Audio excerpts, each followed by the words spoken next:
Nawala lahat dahil sa sunog. Pero ang pinakamasakit, ang hiya na ibinigay sa akin ng sarili kong anak. Pinalayas ako ni Javier sa edad na 65, 65, para lang sa privacy ng kanyang kasintahan. Walang utang na loob. Ako ang ilaw ng tahanan, nag-alaga at nagbayad ng kanyang pag-aaral. Pero nang ako ang nangailangan, 500 piso, 500 lang ang inialok. Tila wala akong halaga. Pero lumabas ako na may dala akong lihim. Isang trump card na matagal nang nakatago. Isang lumang calling card mula sa lalaking nagpangako. Siya ang magiging lihim na yaman ko. Ngayon, babawiin ko ang aking dangal. Oras na para magbigay ng leksyon. Panoorin kung paano ako bumangon. Kung nakaranas ka rin ng ganito, like at share na. At comment sa ibaba. Kwentuhan mo ako. Gustong-gusto naming malaman kung hanggang saan umaabot ang aming mga kwento. Ang pangalan ko ay Elena at sa edad na 65, inakala kong naranasan ko na ang lahat ng uri ng pagdurusa na maaaring ibigay ng buhay. Nagkamali ako. Nagsimula ang lahat isang Miyerkules na tila ordinaryo lang sa Lipa, Batangas. Nasa kusina ako at nagtitimpla ng aking kape sa hapon nang makaamoy ako ng kakaiba. Nagpasya akong tingnan, iniisip na baka may naiwan ako sa kalan. Nang buksan ko ang pinto ng sala, sinalubong ako ng pader ng usok na napakakapal, halos wala akong makita. Ang apoy ay kumakain na sa mga kurtina at umaakyat sa mga dingding sa bilis na nagpaparalisa sa akin sa loob ng ilang mahalagang segundo. Dapat ay tumunog ang smoke detector, ngunit nalaman ko pagkatapos na ubos na pala ang baterya nito ilang buwan na ang nakalipas. Isang simpleng kapabayaan na magdudulot sa akin ng lahat ng aking ari-arian. Tumakbo ako pabalik sa kusina, sinusubukang abutin ang telepono upang tawagan ng mga bumbero, ngunit ang usok ay nasa lahat na ng dako na nagpapahirap sa paghinga at imposibleng mag-isip ng malinaw. Narinig kong nabasag ang mga salamin at nalaman kong wala na akong oras. Nilalamon ng apoy ang aking bahay na may matinding gutom na tila imposible ng pigilan. Ang tanging naisip ko ay ang makalabas ng buhay. Kinuha ko ang aking handbag na nasa ibabaw ng kitchen counter at tumakbo ako patungo sa likod na pinto. Ang huli kong nakita bago ako lumabas ay ang larawan ni Roberto, ang aking yumaong asawa, na nagsisimula ng umitim dahil sa init. Nasa kalsada na ang mga kapitbahay nang lumabas ako, umuubo at natumba. Si Aling Lita, ang aking 78 taong gulang na kapitbahay, ang unang lumapit, niyakap ako habang pareho kaming walang magawa na nakatingin kung paano nilamon ng apoy ang bahay kung saan ako nanirahan sa loob ng higit sa 40 taon. Dumating ang mga bumbero sa loob ng 10 minuto, ngunit huli na ang lahat. Nagawa nilang pigilan ang pagkalat ng apoy sa mga kalapit na bahay, ngunit ang sa akin ay wala ng pag-asa. Sa loob lamang ng isang oras, 4 na dekada ng mga alaala ang naging abo. Ang mesa sa kusina kung saan gumagawa ng takdang aralin si Marco, aking anak. Ang mga dingding na may mga marka ng taas ng aking anak. Ang silid na pinagsaluhan namin ni Roberto sa loob ng 37 taon. Lahat ay wala na.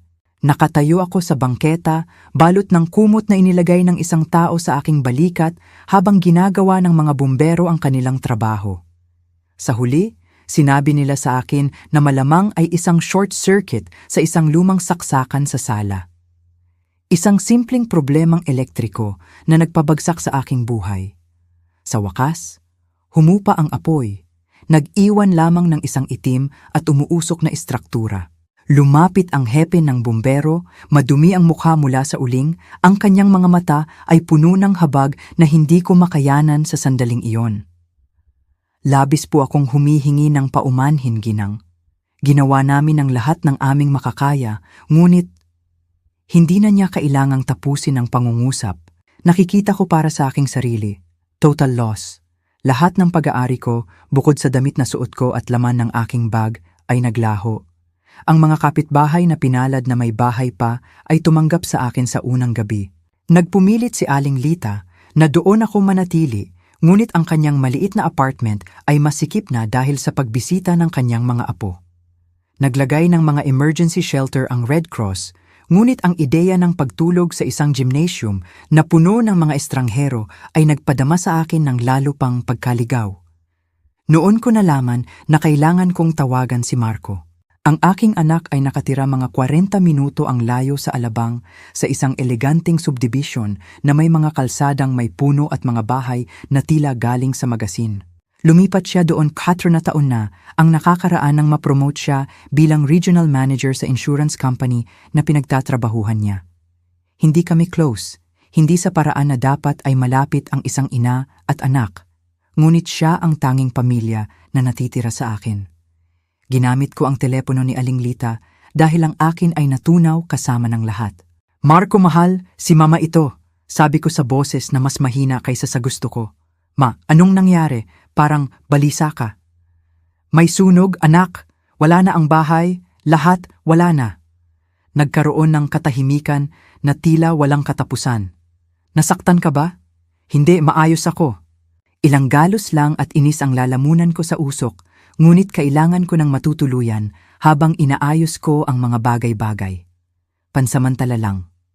Isa pang paghinto. "Sige ma, halika na, aayusin natin ito." Ang ginhawa na bumalot sa akin ay napakatindi, halos himatayin ako. Ang aking anak ay aalagaan ako. Sa kabila ng lahat ng aming distansya, lahat ng missed calls at hindi komportableng mga holiday dinner, siya pa rin ang aking anak. Ginugol ko ang sumunod na umaga sa pagtingin sa mga nasunog na labi, naghihintay na dumating ang insurance adjuster. Dumating siya ng eksakto 9:00, isang binata na tila mas gusto pa niyang nasa ibang lugar. Nag-iikot sa kung ano ang natitira sa aking bahay na may clipboard at camera. "Total loss," sabi niya nang walang damdamin, na tila ang dalawang salitang iyon ay hindi kumakatawan sa buo kong buhay. "Magkano?" tanong ko, kahit natakot akong marinig ang sagot. "Aba, may policy kayo na 4.5 milyong piso. PHP 4,500,000 sa istruktura, ngunit sa inyong deductible at depreciation, baka nasa 2 milyong piso, PHP 2,000,000. Baka mas mababa pa. 2 milyong piso para muling itayo ang 42 taon ng buhay. Tila imposible." Tinulungan ako ni Aling Lita na bumili ng ilang pangunahing damit at hygiene product gamit ang pang-emergency na pera na ibinigay sa akin ng Red Cross. Ang lahat ng mayroon ako ngayon ay kasya sa isang maliit na hiniram na maleta. Iyon lang ang natitira sa buhay na binuo ko. Ang biyahe patungo sa bahay ni Marco ay tila biyahe patungo sa isang banyagang bansa. Lahat ay mukhang iba kapag wala kang balikan. Ang mga pamilyar na lugar, ang gas station kung saan ako laging bumibili ng aking lottery ticket, ang kainan kung saan kami laging nag-aalmusal ni Roberto tuwing linggo, lahat ay tila pag-aari ng buhay ng ibang tao. Ngayon, ang subdivision ni Marco ay malinis tulad ng dati. Perpektong mga lawn, perpektong mga bangketa, perpektong buhay na nagpapatuloy eksakto tulad ng isang araw bago. Pakiramdam ko ay isang intruder ako, dinadala ang aking trahedya sa kanilang malinis na mundo. Ang kanilang bahay ay isang 2 palapag na kolonyal na may puting shutter at pulang pinto na pinili ni Vanessa, ang kanyang kasintahan. 3 beses ko lang siya nakilala sa loob ng 2 taon na sila ay magkasama. Siya ay 30 at siya ay 39. Nagtatrabaho siya sa isang marketing firm sa Makati at may opinyon sa lahat ng bagay, mula sa kulay ng mga dingding hanggang sa uri ng alak na ihahain sa hapunan. Ipinarking ko ang taksi sa kanilang driveway at tumayo ako ng isang sandali, nagtitipon ng lakas ng loob. Pansamantala lang ito, sabi ko sa sarili ko. Hanggang sa malaman ko kung ano ang susunod. Hanggang sa dumating ang pera ng insurance at makahanap ako ng isang maliit na apartment sa kung saan. Hindi ko kailanman naisip na ang paglalakad patungo sa pintuan ng bahay ng aking anak, na may dala ang aking maliit na hiniram na maleta, ay magiging isa sa pinakamahirap na bagay na ginawa ko sa aking buhay. Ngunit nang itaas ko ang aking kamay upang kumatok, nakaramdam ako ng pamilyar na pakiramdam, ang parehong pakiramdam ng kawalan na naramdaman ko nang mamatay si Roberto, na tila nawawala ang lupa sa ilalim ng aking mga paa. Hindi ko palang alam kung gaano pa ako lalalim babagsak. Binuksan ni Marco ang pinto bago pa ako makakatok, na tila pinapanood niya ako sa bintana. Sa isang sandali, ang makita ang kanyang pamilyar na mukha, ang mga mata ni Roberto, ang aking matigas na baba, ay nagpadama sa akin na maaring maging maayos ang lahat. Siya ang aking anak, ang aking kaisa-isang anak. Tiyak na may halaga ang dugo. Ma, sabi niya, tumabi upang papasukin ako, ngunit ang kanyang boses ay mayroong hindi ko matukoy. Distansya marahil o pagkailang. Si Vanessa ay lumitaw sa likod niya halos kaagad, na tila naghihintay sa likod ng entablado. Nakasuot siya ng puting denim pants at isang silk blouse na malamang ay mas mahal pa sa ginugol ko sa isang buwang pamimili ng pagkain. Ang kanyang brown na buhok ay nakatali sa isa sa mga messy bun na iyon, na tila perpektong inayos, at ang kanyang ngiti ay ang uri na hindi umaabot sa kanyang mga mata.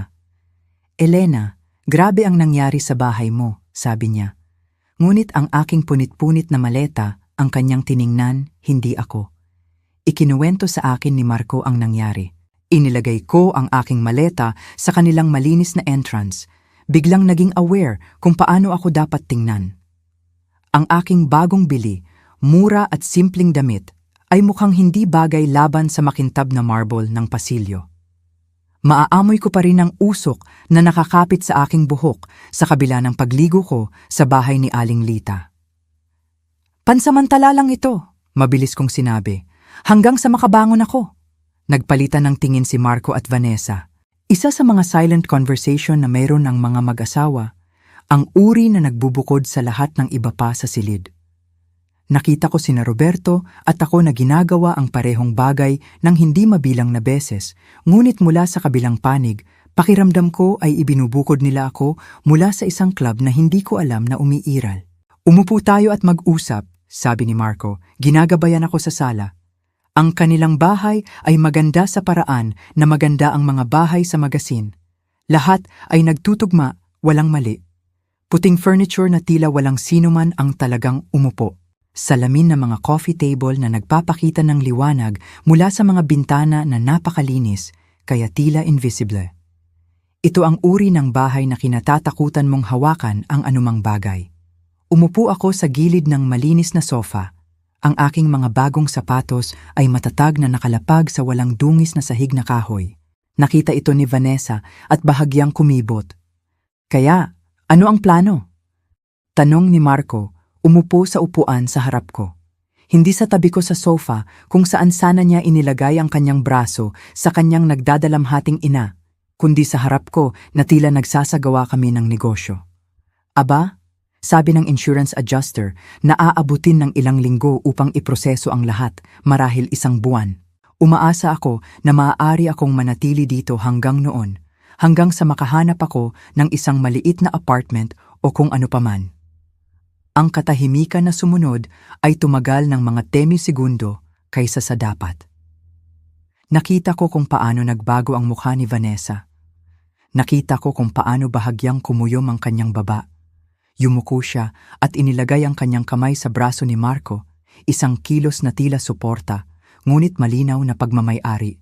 Ma, nagsimula si Marco, at alam ko sa kanyang tono na ang susunod ay babasagin ang aking puso. Ang problema ay nag-uusap kami ni Vanessa at talagang pinahahalagahan namin ang aming privacy dito. Nagtatrabaho kami ng matagal at ito ang aming sanctuary kung naiintindihan mo. Kumurap ako. Hindi lubos na naiintindihan. Hindi ako makakahadlang sa inyo. Mananatili ako sa aking sarili. Tutulong ako sa pagluluto, paglilinis. Hindi ako magiging abala. Yumuko si Vanessa, ang kanyang boses ay malambot ngunit matatag. Hindi ito tungkol sa pagiging abala, Elena. Tungkol ito sa espasyo. Ang bahay na ito ang aming unang tahanan na magkasama at hinahanap pa rin namin ang aming ritmo bilang mag-asawa. Ako ang ina niya, sabi ko. Ang mga salita ay lumabas ng mas matalim kaysa sa aking nilayon. Oo, alam namin, malumanay na sagot ni Vanessa. At iyon ang dahilan kung bakit naisip namin na mas magiging komportable ka sa ibang lugar. Sa isang lugar kung saan maaari kang magkaroon ng iyong kalayaan habang nag-aayos ka. Tumingin ako kay Marco, umaasang sasalungatin niya ito, na maaalala niya na ako ang babaeng nagpuyat sa kanya sa bawat lagnat, na nagtrabaho ng double shift upang bayaran ang kanyang mga libro sa kolehiyo, na humawak sa kanyang kamay sa kanyang diborsyo 3 taon na ang nakakaraan nang iwanan siya ng kanyang dating asawa para sa kanyang personal trainer. Sa halip, tumango siya. Tama si Vanessa. Ma, naisip namin na mas magiging masaya ka sa sarili mong espasyo. Ang mga salita ay tumama sa akin na parang pisikal na suntok.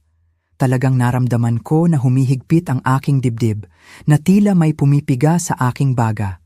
Masaya? Marco, nawala ang lahat sa akin kahapon. Lahat. At sa tingin mo, mas magiging masaya ako na mag-isa sa isang hotel room kaysa dito kasama ang aking pamilya? Hindi kailangang maging hotel, mabilis na sabi ni Vanessa. May ilang magagandang extended stay na lugar malapit sa mall, napakalinis, napakaligtas, at mayroon silang maliliit na kusina upang makapagluto ka para sa iyong sarili. Tiningnan ko ang babaeng ito na nasa buhay ng aking anak sa loob lamang ng 2 taon, na nagsasabi sa akin kung saan ako dapat manirahan matapos mawala ang aking bahay. At paano ko babayaran ang magandang extended stay place na ito? Ang pera ng insurance ay hindi pa darating sa loob ng ilang linggo. Nag-aalangan si Marco. Maaari akong tumulong diyan. 5,000 piso, PHP 5,000, para makapagsimula ka. 5,000 piso, na tila ako ay isang malayong kamag-anak na halos hindi niya kilala, hindi ang babaeng nagbigay buhay sa kanya. Marco, sabi ko, ang aking boses ay halos bulong. Pinalitan ko ang iyong diaper. Kinarga kita habang ikaw ay may colic, tinuruan kitang magbisikleta at tinulungan kita sa iyong homework. Niyakap kita nang umiyak ka dahil sinaktan ni Luisa Vasquez ang puso mo noong high school. Bahagyang kumuyom ang kanyang mukha, ngunit mas mahigpit na hinawakan ni Vanessa ang kanyang braso. Walang nagtatanong sa iyong kasaysayan, sabi niya. Naisip lang namin na mas magiging komportable tayong lahat sa ilang boundaries. Boundaries. Narinig ko ang salitang iyon mula sa therapist na kinonsulta ni Marco pagkatapos ng kanyang diborsyo. Lahat ay tungkol sa boundaries. Pinalalayas ninyo ako, sabi ko nang may katiyakan. Hindi ka namin pinalalayas, protesta ni Marco. Sinasabi lang namin na baka hindi gumana ang arrangement na ito para sa lahat. Kanino ang ideya? Tanong ko, kahit alam ko na ang sagot. Nakita ko ito sa paraan ng bahagyang paghilig ni Vanessa, kontento na tila may napanalunan siya. Pinag-usapan namin ito ng magkasama, sabi ni Marco, ngunit hindi siya tumitingin sa aking mga mata. Tumayo ako ng dahan-dahan, ang aking mga tuhod ay kumalansing sa paraan na nagpapaalala sa akin na ako ay 65 at nag-iisa sa mundo. Naiintindihan ko, Ma, wag kang ganyan. Sinusubukan naming gawin kung ano ang pinakamahusay para sa lahat. Ang pinakamahusay para sa lahat. Inulit ko ang mga salita na tila nasa isang banyagang wika. Ang pinakamahusay para sa lahat, Marco, ay ang hindi na matulog ang iyong ina sa kalye ngayong gabi. Ang perpektong inayos na mukha ni Vanessa ay kumuyom sa isang pag-aalala. Hindi mo kailangang matulog sa kalye. Tulad ng sinabi ko, may mga pagpipilian. Tumingin ako sa paligid ng malinis na sala sa huling pagkakataon sa mga family picture na kasama sina Marco at Vanessa, ngunit wala ang sa akin. Sa mamahaling furniture na walang sino man ang pinapayagang talagang manirahan sa aking anak na pinili ang malamig, magandang babaeng ito kaysa sa kanyang sariling ina. Tama ka, sabi ko sa wakas. Laging may pagpipilian. Kinuha ko ang aking maliit na maleta. Ang bigat nito ay naramdaman ng mas mabigat ngayon na alam ko kung saan ako hindi welcome. Tumayo si Marco, mukhang hindi komportable, ngunit hindi sapat na hindi komportable upang baguhin ang kanyang isip. Tatawagan kita sa loob ng ilang araw, sabi niya, sa sandaling makapag-ayos ka sa isang lugar. Huwag ka nang mag-abala, sabi ko, nagulat sa kung gaano katatag ang aking boses. Ayoko sanang pasukin ang inyong sanctuary. Nagkaroon ng kaunting kahihiyan si Vanessa, ngunit hindi sapat upang magsalita, hindi sapat upang sabihin, teka, mali ito, ina mo siya. Umalis ako sa perpektong bahay na yon, kasama ang kanyang perpektong mag-asawa at ang kanilang perpektong boundaries, at tumayo ako sa bangketa ng matagal bago ko mapilitan ang sarili kong maglakad. Sa harap ng bintana, nakita ko sina Marco at Vanessa na nag-uusap. Malamang tungkol sa kung gaano ako nagpapahirap, kung gaano karaming drama ang dinadala ko sa kanilang mapayapang buhay. Ang irony ay hindi nakaligtaan sa akin. Ginugol ko ang mga taon pagkatapos mamatay ni Roberto, sinasabi sa sarili ko na malakas ako, independent, na hindi ko kailangan ng sino man. Ngayon, nang talagang kailangan ko ng tulong, nalaman ko na ang kalayaan ay isang luxury na maaari mo lamang bayaran kapag mayroon kang mga pagpipilian. Naglakad ako patungo sa isang maliit na hotel sa kanto at ginugol ko ang halos lahat ng natitirang pera ko sa isang silid para sa gabing iyon. Nakaupo sa matigas na kama, nakatingin sa mga dingding na nagbabalat, sinubukan kong malaman kung saan dapat pumunta ang isang 25 taong gulang na babae na halos walang pera at isang maleta lamang ng murang damit. Noon ko na alaala ang calling card na dala ko sa aking wallet sa loob ng halos 40 taon, milagrosong nailigtas dahil kasama ko ito sa sandali ng sunog. Naninilaw na dahil sa edad at malambot mula sa sobrang paghawak. Isang card na hindi ko kailanman inisip na gagamitin ko mula sa isang lalaking minahal ko noong bata pa ang mundo at lahat ay tila posible. Rafi de los Santos, ang lalaking nangakong babalikan ako.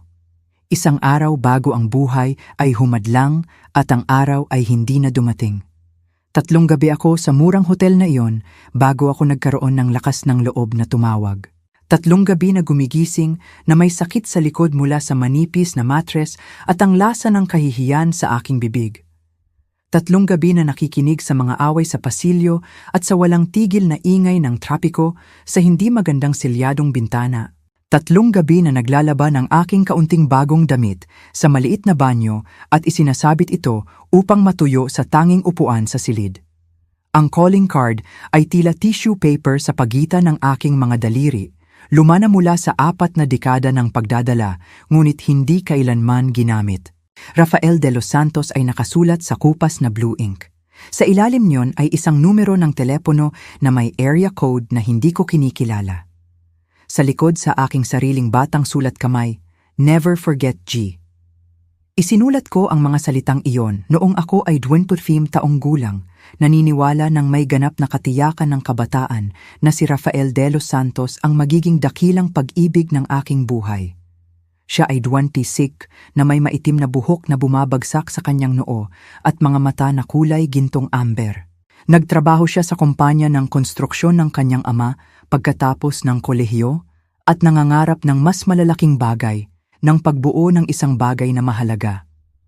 Nag-date kami sa loob ng 9 na buwan, na sa edad na 25 ay naramdaman na parang isang kawalang hanggan. Dinala niya ako sa viewing deck sa mga burol sa labas ng lungsod, kung saan kami umupo sa hood ng kanyang kotse at nag-usap tungkol sa aming mga plano. Magsisimula ako ng sarili kong negosyo, sasabihin niya sa akin, isang bagay tungkol sa construction o real estate development. Isang bagay na magpapayaman sa akin upang maibigay ko sa iyo ang lahat ng nararapat sa iyo. Babalikan kita, Elena. Nangako siya sa akin sa gabi bago siya umalis para sa isang proyekto sa Maynila. Gagawin ko ang aking sarili at pagkatapos ay babalik ako at pakakasalan kita. Ngunit ang mga pangako sa edad na 25 ay may ugali na kumukupas kapag ang totoong buhay ang pumalit. Sumulat siya ng mga liham sa simula, mahaba at madamdaming mga liham, puno ng mga pangarap at plano. Sumagot ako, ikinukwento sa kanya ang tungkol sa aking trabaho sa bangko, tungkol sa kung paano ko siya hinihintay tulad ng ipinangako ko. Pagkatapos, ang mga liham ay naging mas maikli, hindi madalas. Nang makilala ko si Roberto 6 na buwan pagkatapos sa isang church event, si Rafael ay naramdaman na parang isang magandang panaginip na minsan kong napanaginipan, napakaganda upang maging totoo. Si Roberto ay matatag, maaasahan, 32 na at may magandang trabaho sa kumpanya ng telepono. Hindi niya ako ipinangako sa mundo, ngunit ipinangako niya sa akin ang isang bahay, isang pamilya, seguridad. Nang mag-propose siya sa akin pagkatapos ng 5 buwang courting, sinabi ko ang oo. Inilagay ko ang calling card ni Rafael sa bulsa ng aking damit pangkasal, isang lihim na anting-anting na hindi ko mapilitan ang sarili kong itapon. Ngayon, 40 taon na ang lumipas, nakaupo sa isang murang hotel room na mabaho sa mildew at lumang sigarilyo, nagtataka ako kung ano na ang nangyari sa mapangarapin na lalaking iyon na may mga mata na kulay amber. Paminsan-minsan ko siyang sinundan sa paglipas ng mga taon, sa paraan na ginagawa mo sa mga unang pag-ibig. Sa pamamagitan ng mga kaibigan, narinig ko na tinupad niya ang kanyang mga pangako, na nagsimula siya ng isang kumpanya ng konstruksyon, na siya ay naging isang malaking tao. Hindi siya kailanman nagpakasal, na ikinagulat ng mga tao. Masyadong busy sa pagbuo ng kanyang empire, sabi nila. Si Rafi, palaging ambisyoso.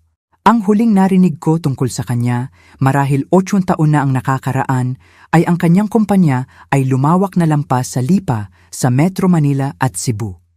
De Los Santos Development nagtatayo ng mga mall at office complex. Ang binata mula sa kumpanya ng konstruksyon ay naging uri ng lalaki na nagsusuot ng mamahaling suit at gumagawa ng mga desisyon na nakakaapekto sa daan-daang tao.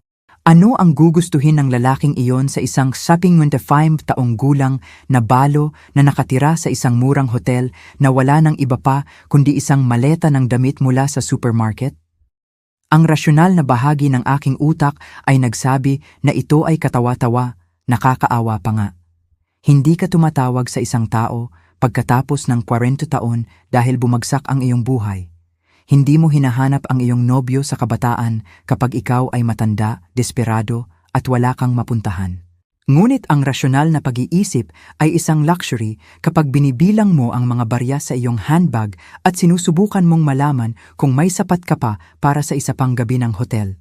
Sa ika-4 na umaga, hindi ko na kinaya. Masakit ang aking likod mula sa matigas na mattress. Nauubos na ang pera at binalaan na ako ng hotel na kakailanganin nila ang silid para sa isang reservation na darating kinabukasan. Umupo ako sa maliit na mesa sa silid na nakatingin sa card. Ang aking mga kamay ay nanginginig hindi lamang sa lamig ng umaga. Ano ang sasabihin ko? Hello, Rafi? Naalala mo ako? Homeless ako ngayon. Maaari mo bang tulungan? Ang numero sa card ay malamang na disconnected. O tutunog ito sa isang sekretary na magalang na magsasabi sa akin na ang Ginoong De Los Santos ay masyadong mahalaga upang tumanggap ng mga tawag mula sa mga random na babae na nag-aangking kilala siya noong kabataan. Ngunit paano kung hindi? Paano kung sumagot siya? Ang aking puso ay lumakas habang dindial ko ang numero. Ang bawat digit ay naramdaman na parang isang hakbang sa isang bangin. Tumunog ito ng 1 beses, 2 beses. De Los Santos Development, si Rafi ito. Ang kanyang boses ay mas malalim ngayon, hinulma ng oras at responsibilidad, ngunit hindi mapagkakamalan na sa kanya. Pagkatapos ng 40 taon, makikilala ko siya kahit saan. Halos ibaba ko, halos pindutin ko ang end call button at humanap ng iba pang solusyon. Ngunit isang bagay sa kanyang tono, isang init na tila tumagos sa telepono at bumalot sa akin na parang kumot, ang nagtulak sa akin na magsalita. Rafi, ako si Elena. Elena Mendoza. Well, Elena Sanchez ako ngayon, pero Mendoza ako dati. Katahimikan na sapat ang haba upang isipin ko na baka naputo lang tawag o baka ibinaba niya o baka wala siyang ideya kung sino ako. Pagkatapos, Elena. Ang aking pangalan lang, binigkas na parang isang panalangin o isang pagtataka na tila hindi siya makapaniwala. Patawad sa pagtawag ng ganito, nagmamadali ako, ang mga salita ay nag-uunahan sa aking desperasyon upang magpaliwanag bago niya ako ibaba. Alam kong matagal na at baka hindi ako dapat tumatawag, ngunit hindi ko alam kung sino pa. Nasaan ka? Putol niya. Ang kanyang boses ay matalas dahil sa pag-aalala. Nandito ako sa Alabang, sa isang hotel na tinatawag na El Descanso. At alam kong baliw ito, ngunit nasunog ang bahay ko noong nakaraang linggo. Nawala sa akin ang lahat at ayaw ako patuluyin ng aking anak at wala akong mapuntahan. Ang mga salita ay lumabas sa isang agos, bawat isa ay mas mahirap sabihin kaysa sa nauna. Ang umamin na tinanggihan ka ng sarili mong anak ay parang umamin na nabigo ka sa pinakapangunahing bahagi ng pagiging tao. Ibigay mo sa akin ang eksaktong direksyon, sabi ni Rafael. Ang kanyang boses ay ganap ng propesyonal. Susunduin kita. Hindi mo kailangang gawin iyon. Hindi ko lang alam kung bakit ako tumawag. Siguro kailangan ko lang marinig ang isang kaibigang boses. Elena. Ang kanyang tono ay hindi nagbigay ng diskusyon. Sabihin mo sa akin, nasaan ka? Naglalakad na ako sa aking kotse. Sa telepono, narinig ko ang tunog ng pagsara ng pinto, isang makina na nagsisimula. Talaga siyang darating. Ang lalaking ito na hindi ko nakausap sa loob ng 40 taon ay iniiwan ang anumang mahalagang negosyo na ginagawa niya upang sagipin ako mula sa isang murang hotel. Ibinigay ko ang direksyon. Ang aking boses ay halos bulong. Rafi, mukha akong hindi ako ang babaeng naalala mo. Hindi rin ako, sabi niya at narinig ko ang ngiti sa kanyang boses. Ngunit naghihintay ako ng 40 taon para sa tawag na ito. Pagkatapos naming ibaba, ginugol ko ang sumunod na oras sa pag-iimpake ng aking kaunting gamit, nagpapalit-palit sa pagitan ng panik at pagkahindi makapaniwala. Ano ang ginagawa ko? Ano ang ginagawa namin? Baliw ito. Hindi ka maaaring bumalik sa mga relasyon pagkatapos ng 4 na dekada na tila nagpapatuloy ka ng isang pag-uusap mula kahapon. Ngunit habang tumitingin ako sa bintana ng hotel, naghihintay ng isang kotse na hindi ko makikilala, na nagdadala ng isang lalaki na baka hindi ako makilala, nakaramdam ako ng isang bagay na hindi ko naramdaman mula noong bago ang sunog. Pag-asa. Baka ito ay isang hangal na pag-asa. Baka ito ay magdulot ng mas maraming pagkabigo, mas maraming sakit sa puso, ngunit ito ay pag-asa pa rin. At sa edad na 65, na walang mawawala, ang pag-asa ay nagkakahalaga ng risk. Eksaktong 10:45, isang silver Mercedes ang huminto sa harap ng hotel, makinang at kumikinang laban sa luma na background ng kalye. Tumingin ako sa bintana habang nagpapark ang kotse, ang aking puso ay tumitibok laban sa aking tadyang, na parang isang ibon na sinusubukang tumakas sa kanyang hawla. Ang mga bintana ay tinted, kaya hindi ko makita sa loob, ngunit isang bagay na malalim sa aking dibdib ang nagsabi sa akin na siya iyon. Namatay ang makina at bumukas ang pinto ng driver. Kahit pagkatapos ng 40 taon, kahit may gray hair at mga linya sa paligid ng kanyang mga mata, kahit dala ang bigat ng mga dekada na hindi ko na ibahagi sa kanya, kinilala ko siya kaagad. Lumabas si Rafael de los Santos mula sa kotseng iyon na tila lumalabas mula sa aking mga pangarap, at nang tumingala siya sa bintana kung nasaan ako, gumuho ang mga taon sa pagitan namin na tila hindi kailanman nag-exist. Kinuha ko ang aking maleta at bumaba ako ng hagdanan sa pagmamadali ng isang taong natatakot na maglalaho ang isang panaginip kung maghihintay siya ng matagal. Nakatayo siya sa tabi ng kotse, naghihintay sa akin.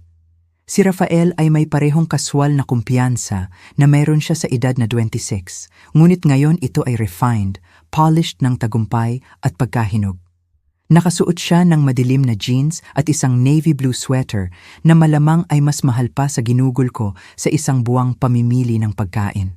Ngunit ang kanyang mga mata, ang mga matang amber na iyon na matagal nang gumagala sa aking mga pangarap sa loob ng mga dekada, ay eksaktong pareho.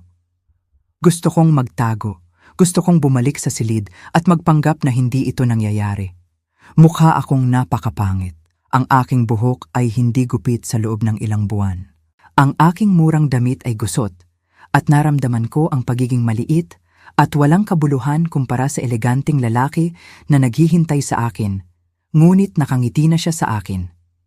Isang ngiti na nagpatalon sa aking puso na parang ako ay 21 taong gulang muli. Lumapit ako sa kanya ng dahan-dahan, biglang hindi makahinga. "Hello, Elena," sabi niya ng malambot. Sa malapitan, nakita ko ang mga pagbabago na ginawa ng oras.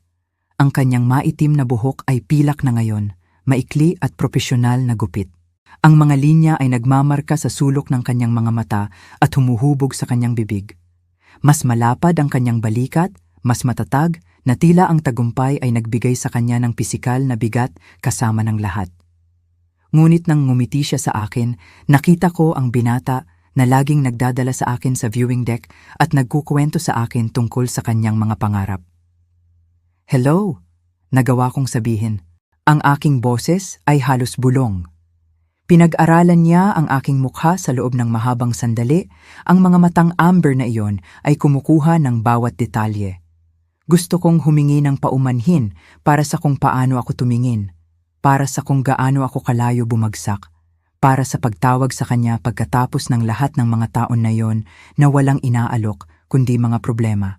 Sa halip, sinabi niya ang 3 salita na nagpabago sa lahat. Ang ganda mo. Nagsimula akong umiyak. Doon mismo sa bangketa, sa harap ng murang hotel na iyon, na nakatayo si Rafael de los Santos sa tabi ko, lubusan akong gumuho. 40 taon ng pinigilang luha, 4 na araw ng kawalan ng katiyakan at desperasyon, isang buhay ng pagsasabi sa akin na hindi ako sapat. Lahat ay lumabas sa pangit, paos na paghikbi na hindi ko makontrol. Wala siyang sinabi pa. Hindi niya sinubukang patigilin ako o sabihin sa akin na magiging maayos ang lahat. Kinuha lamang niya ang aking maleta sa isang kamay at binalot ako ng kabilang braso habang gumuho ako laban sa kanyang dibdib. Mabango siya ng mamahaling cologne at malinis na damit ng tagumpay at katatagan. Nang lahat ng nawala sa akin at nang lahat ng hindi ko kailanman naisip na magkakaroon ako. Ang kanyang sweater ay malambot laban sa aking pisngi at ang kanyang mga braso ay malakas sa paligid ng aking nanginginig na balikat. Patawad, hikbi ko laban sa kanyang dibdib. Patawad, Rafi, hindi ako dapat tumawag. Hindi ko dapat kaladkarin ka sa gulo na ito. Shh, bulong niya. Ang kanyang kamay ay humahaplos sa aking likod. Dapat ay tumawag ka na taon na ang nakalipas. Nang sa wakas ay tumigil ang mga luha, humiwalay ako upang tingnan siya. Nahihiya sa basang mantsa na iniwan ko sa kanyang mamahaling sweater. Siguro mukha akong mess. Inabot niya ang kamay at pinunasan ng luha mula sa aking pisngi. Ang kanyang hawak ay malambot na parang bulong. Mukha kang isang tao na dumaan sa impyerno at nakaligtas. Hindi iyon mess, Elena. Iyan ay lakas. Tumawa ako, ngunit ito ay nanginginig at mapait. Lakas. Ako ay 65 taong gulang. Nakatira ako sa isang 4th-rate hotel dahil ayaw ako ng sarili kong anak. Hindi iyan lakas. Iyan ay nakakaawa. Kumuyom ang kanyang baba at sa isang sandali nakita ko ang isang flash ng galit na sinusubukan niyang itago. Ang anak mo ay isang hangal. Hindi mo siya kilala. Hindi ko kailangang kilalanin siya. Kilala kita. Huminto siya. Ang kanyang mga kamay ay nakalagay pa rin ng malumanay sa aking mga balikat. O kaya'y, kilala ko. At ang Elena Mendoza na kilala ko ay hindi kailanman tatanggi sa isang taong nangangailangan, lalo na sa pamilya. Ang paraan ng pagbigkas niya sa aking maiden name, na tila ito ay isang bagay na mahalaga na iningatan niya sa lahat ng mga taon na ito, ay nagpasakit sa aking dibdib sa pananabik para sa babaeng dating ako. Matagal na iyon, sabi ko. Hindi na ako ang babaeng iyon. Siguro hindi, sumang-ayon siya. Ngunit gusto kong makilala ang babaeng naging ikaw. Inilagay niya ang aking maleta sa trunk ng kanyang marangyang kotse na tila ito ay isang kayamanan. Hindi isang murang bag na naglalaman ng lahat ng natitira sa akin sa mundo. Habang binubuksan niya ang pinto ng pasahero para sa akin, saglit akong naparalisa sa surreal na sitwasyon.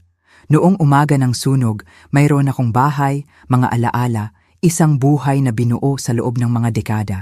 Ngayon, sumasakay ako sa kotse ng isang lalaking hindi ko nakita sa loob ng 4 na taon, na walang ideya kung ano ang susunod. Saan tayo pupunta? Tanong ko habang pinaandar niya ang makina. Uuwi, sabi niya ng simple. Ang biyahe ay tumagal ng halos 1 oras. Dumaan sa mga subdibisyon na lalong yumayaman hanggang sa dumating kami sa isang lugar na hindi ko pa nakikita. Mga umuukit na burol na may mga ari-arian na nakatago sa likod ng mga pader na bato at wrought iron gate. Mga puno na tila inilagay ng propesyonal. Mga mailbox na malamang ay mas mahal pa sa mga kotse ng karamihan ng tao. Lumiko si Rafael sa isang mahabang driveway na minarkahan lamang ng isang maliit na brass plaque na nagsasabing De Los Santos. Ang driveway ay umukit sa pamamagitan ng mga matatandang puno at inalagaang mga hardin bago bumukas sa isang circular entrance sa harap ng isang bahay na nagpahinga sa aking hininga. Hindi ito ostentatious o flashy. Ito ay elegant sa paraan na elegant ang tunay na pera. Understated, assured, binuo upang tumagal.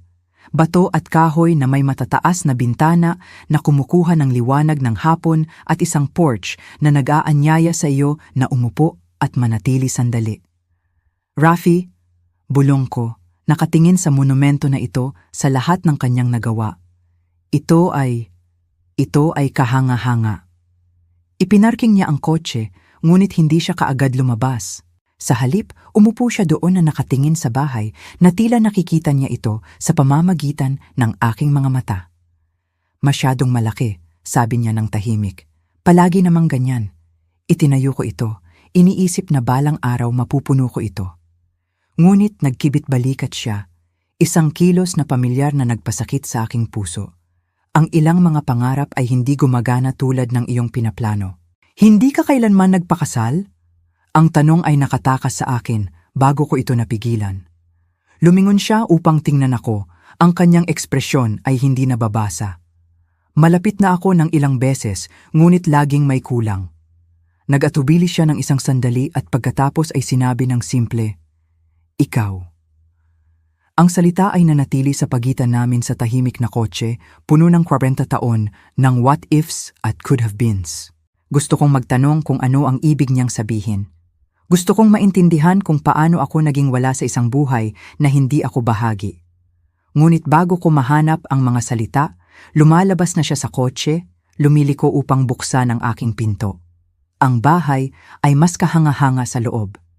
Kahoy na sahig na kumikinang na parang pulot, matataas na kisame, furniture na tila pag-aari ng mga architectural magazine, ngunit hindi ito naramdaman na malamig o parang museum.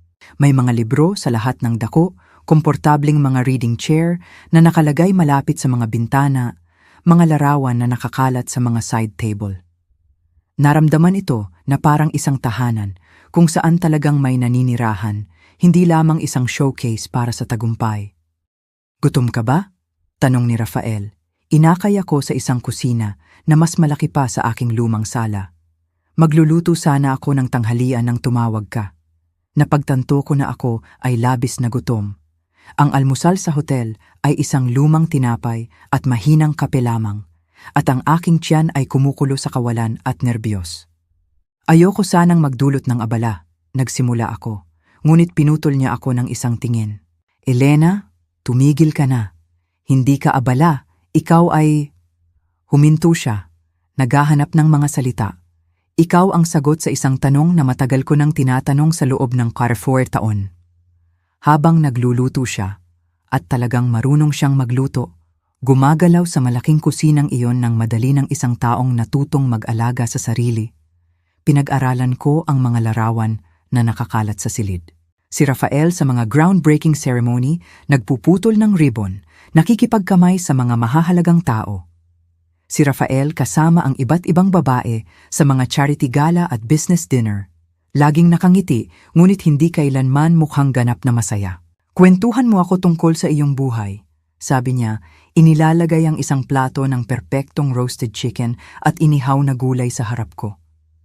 "Kwentuhan mo ako tungkol kay Roberto, sa anak mo, sa lahat ng aking napalampas." Kaya ginawa ko. Sa isang tanghalian na may lasa ng paraiso pagkatapos ng mga araw ng kahila-hilakbot na pagkain sa hotel, ikinuwento ko sa kanya ang tungkol sa aking kasal kay Roberto, si Roberto, matatag at komportable na nagbigay sa akin ng seguridad at kasama kung hindi man pagnanasa. Tungkol kay Marco, ang sanggol na labis kong hinangad at minahal ng matindi, na lumaki at naging isang estranghero na pinahahalagahan ang kaginhawaan ng kanyang kasintahan kaysa sa pangangailangan ng kanyang ina.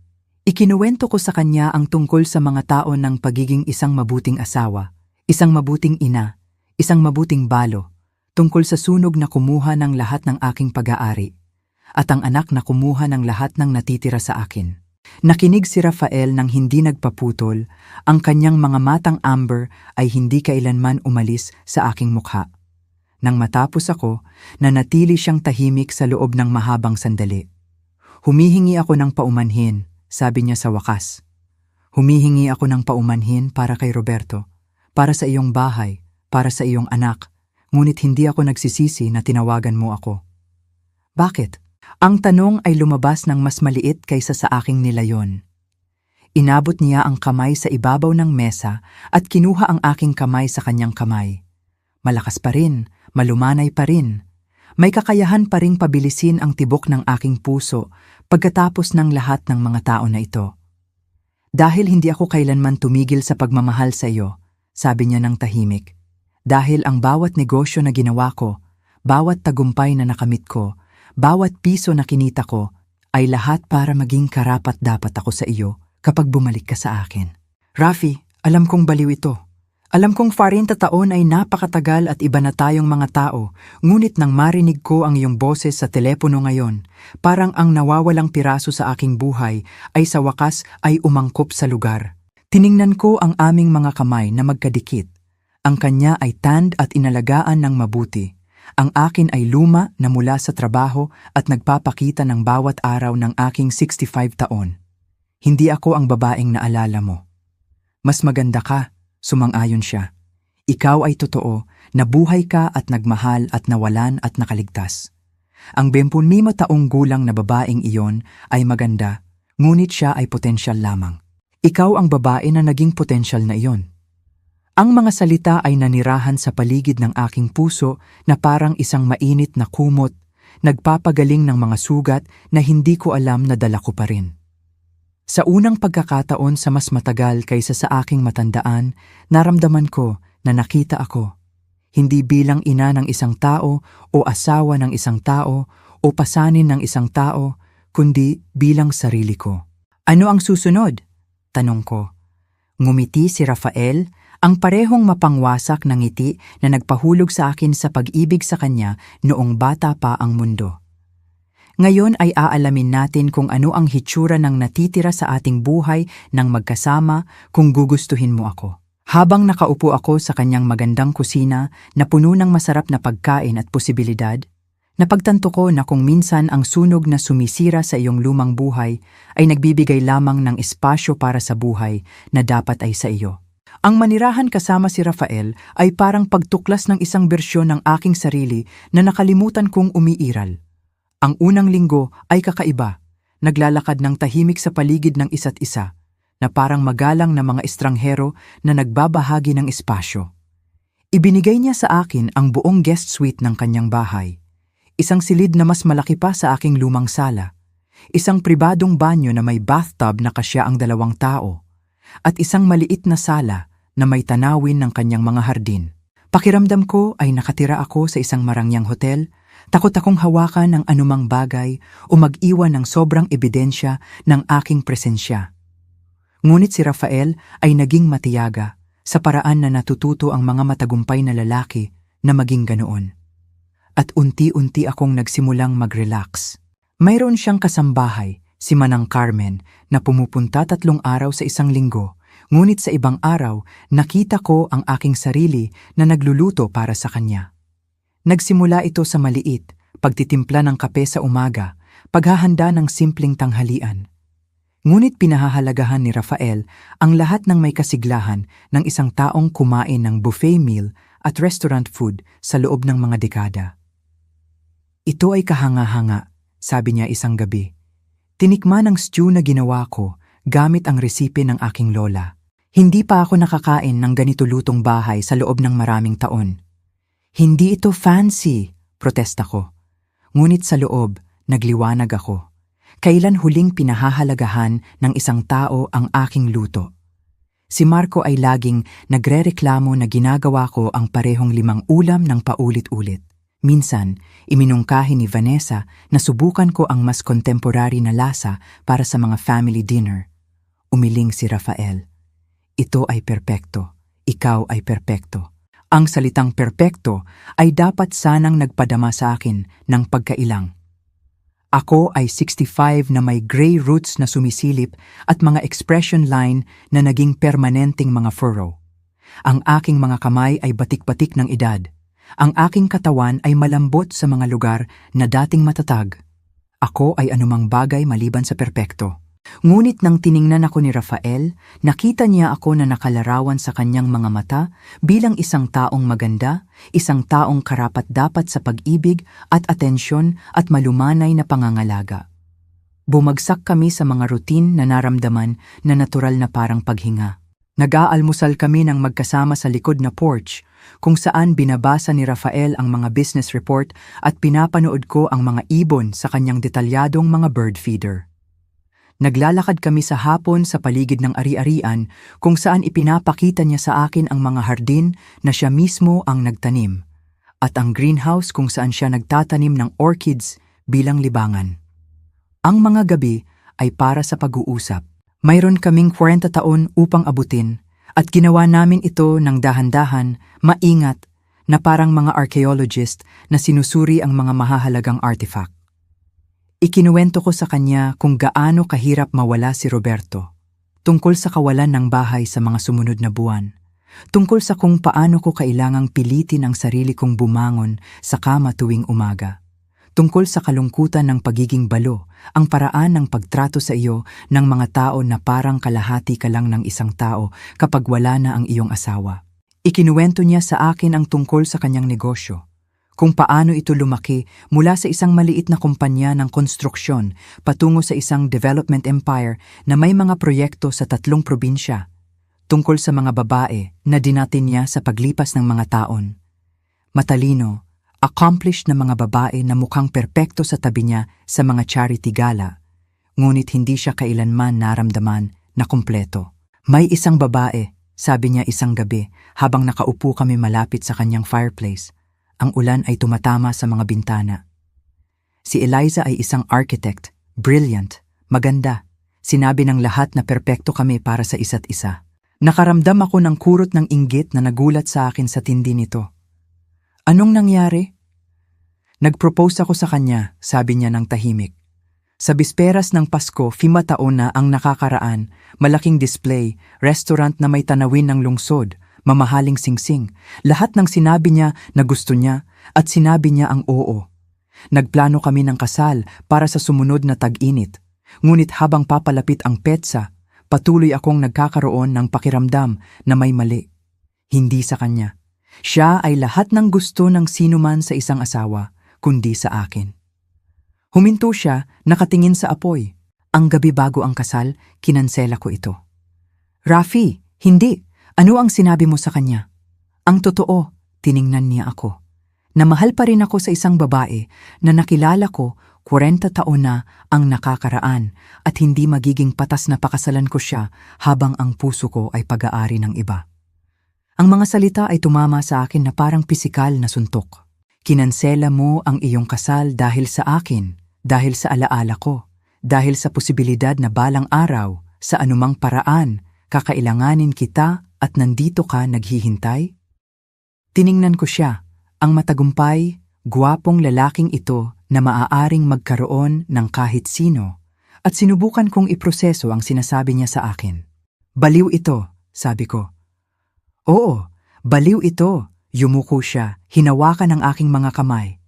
Mas baliw pa na iningatan mo ang calling card ko sa iyong wallet sa loob ng 40 taon. Tama siya, oo, pareho kaming baliw. Pareho kaming nabuhay kasama ang mga multo ng what might have been, ngunit sa anumang paraan, laban sa lahat ng mga posibilidad, ang aming partikular na tatak ng kabaliwan ay nagdala sa amin pabalik ng magkasama. 3 linggo pagkatapos ng aking pagdating, tumawag si Marco. Nasa kusina ako ni Rafael na naghahanda ng hapunan at humuhuni sa sarili ko. Talagang humuhuni, isang bagay na hindi ko ginawa sa loob ng maraming taon nang tumunog ang aking telepono. Ang pangalan ni Marco sa screen ay nagpakipot sa aking tiyan sa pamilyar na anxiety. Hello, mahal, sabi ko. Sinusubukan kong panatilihin ang aking boses na neutral. Ma, ang kanyang tono ay kakaiba, maingat na kontrolado. Sinusubukan kitang tawagan. Ang iyong telepono ay laging diretso sa voicemail. Totoo iyon. Sinisala ko ang aking mga tawag. Hindi handa na harapin ang anumang pagkakasala o obligasyon na maaaring ipataw sa akin ni Marco. Naging busy ako. Busy sa ano? Narinig ko na umalis ka sa hotel, ilang linggo na ang nakalipas. Saan ka nakatira? Tumingin ako sa paligid ng magandang kusina ni Rafael, sa mga sariwang bulaklak na dinala niya pa uwi kaninang umaga, sa mamahaling mga wine glass sa counter. Nakatira ako sa isang kaibigan. Sinong kaibigan? Ma, wala kang mga kaibigan na may pera. Ang kanyang pag-aakala ay nag-offend sa akin sa bahagi dahil totoo yon sa napakatagal na panahon. Pagkatapos mamatay ni Roberto, hinayaan ko ang karamihan sa aking mga pagkakaibigan na kumupas, masyadong pagod at masyadong mapagmataas upang panatilihin ang mga relasyon kapag wala akong maiaalok bilang kapalit. Mababigla ka ba? Sabi ko ng malamig. Nagkaroon ng paghinto at halos marinig ko siya na pinoproseso ang impormasyong iyon. Ma, sa tingin ko kailangan nating mag-usap. Nag-uusap kami ni Vanessa at naisip namin na baka masyado kaming nagmadali. Baka maaari kang manatili sa aming guest room sa loob ng ilang sandali hanggang sa makabangon ka. Ang alok na magiging lahat sa akin, 1 buwan na ang nakalipas, ngayon ay naramdaman na walang laman, nakakainsulto pa nga. Ano ang nagpabago sa isip mo? Isa pang paghinto. Napagtanto namin na baka masyado kaming nakatuon sa sarili naming pangangailangan. Ang pamilya ay dapat magkasama. Ang ibig niyang sabihin na pagtanto ko ay malamang na narinig niya sa gossip network ng subdivision na ang kanyang ina ay hindi na naninirahan sa isang murang hotel. May nagbanggit na nakita siya kasama ang isang well-dressed na lalaki sa isang mamahaling kotse.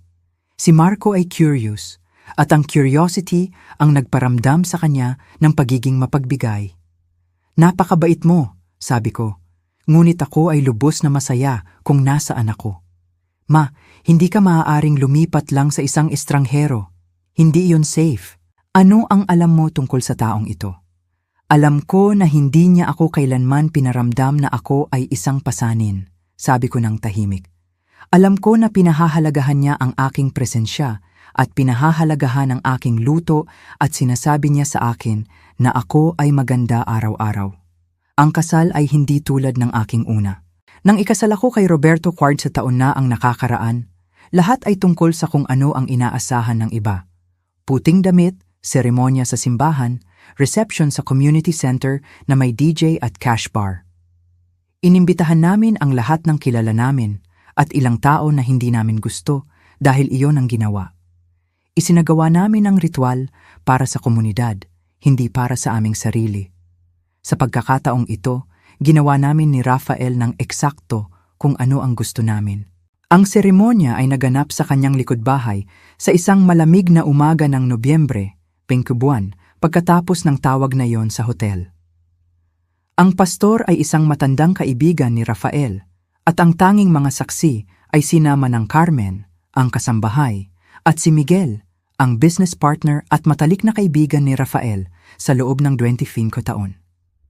Nagsuot ako ng isang simpleng asul na damit na sinabi ni Rafael na tumutugma sa aking mga mata at nagsuot siya ng gray suit na nagpadama sa kanya ng distinguished at guwapo. Walang pagyayabang, walang flash, walang stress ng pag-i-impress sa sinuman. 2 tao lamang na nagkita muli pagkatapos ng 4 na dekada. Nangangakong gugugulin ang oras na natitira sa kanila ng magkasama. Dumating si Marco sa kasal. Pinagtalunan ko kung dapat ko ba siyang imbitahan, ngunit hinikayat ako ni Rafael na subukan muli. Anak mo siya, sabi niya ng simple. Magiging regretful ka kung hindi mo siya bibigyan ng pagkakataon na gawin ang tama. Kaya tinawagan ko siya 2 linggo bago ang seremonya. Magpapakasal kami ni Rafael, sabi ko ng walang pag-aalinlangan. Nobyembre 15 sa 2:00. Welcome kang pumunta, ngunit hindi invited si Vanessa. Dumating siya ng mag-isa, mukhang hindi komportable sa isang suit na malamang ay mas mahal pa sa monthly shopping budget ko. Nakipagkamay siya kay Rafael ng magalang. Gumawa siya ng angkop na small talk at nagawa pa niyang ngumiti nang ideklara kami ng pastor na mag-asawa. Ngunit nakita ko ang kalkulasyon sa kanyang mga mata, ang paraan ng pagkuha niya ng inventory ng bahay ni Rafael, ng kanyang kotse, ng malinaw na marker ng kayamanan. Ngayong umaga, nagising ako sa mga bisig ni Rafael, sa mga bisig ng aking asawa, sa silid na naging sa amin, sa bahay na naging aming tahanan. Ang sikat ng araw ay pumasok sa mga bintana na nakaharap sa mga hardin na inaalagaan namin ng magkasama at maaamoy ko ang kape na ginagawa ni Rafael tuwing umaga bago ako magising. Sa edad na 66, mas masaya ko kaysa sa kailanman. Hindi dahil sa pera ni Rafael o sa kanyang magandang bahay o sa kanyang tagumpay, kundi dahil may nakakakita sa akin, talagang nakakakita sa akin, at pinipili na mahalin ang nakikita niya. Kinuha ng sunog ang aking lumang buhay, kinain ito, at ginawa itong abo. Ngunit kung minsan naiisip ko, habang pinapanood ko si Rafael na nagbabasa ng kanyang pahayagan sa umaga sa kabilang panig ng breakfast table, ang pagkawasak ay isa lamang salita para sa pagpapanibago. Minsan kailangan mong mawala ang lahat ng inakala mong gusto mo upang mahanap ang lahat ng talagang kailangan mo. At kung minsan, kung napakaswerte mo, ang unang pag-ibig ay nagkakaroon ng pangalawang pagkakataon na maging pag-ibig magpakailanman. Ang calling card na iningatan ko sa loob ng 40 taon ay naka-frame na ngayon, nakaupo sa mesa ni Rafael sa kanyang opisina. Isang paalala na ang ilang mga pangako ay sulit panatilihin kahit na aabutin ng 4 na dekada upang tuparin ang mga ito. Kung nagustuhan ninyo ang kwentong ito, huwag kalimutang mag-subscribe sa channel at i-click ang notification bell upang hindi mapalampas ang anuman sa aming mga video. At kung gusto ninyo kaming suportahan pa, isaalang-alang ang pagiging miyembro ng channel. Magkakaroon kayo ng access sa exclusive content at makakatulong kayo sa paglago ng aming komunidad. Salamat po sa inyong panonood. Hindi ko inasahan mga kaibigan na ang unang pag-ibig ko ang sasagip sa akin. Ang tawag na yon kay Miguel, ang lihim na yaman ko pala. Si Javier at Sofia ay pumalpak. Sila ang nawalan. Ako ay umuwi. Umuwi sa isang bahay na puno ng pag-ibig at dangal. Nakatayo ako sa tabi ni Miguel, sa kanyang mansyon. Nakita ko ang pagbabago. Nakita ko ang pag-asa. Ang dating Elena na pinalayas ay naging Ginang Reyes. Kung minsan, kailangan mong mawalan ng lahat para mahanap ang tunay na ikaw. Sana ang kwento ko ay magsilbing ilaw sa inyo. Like at share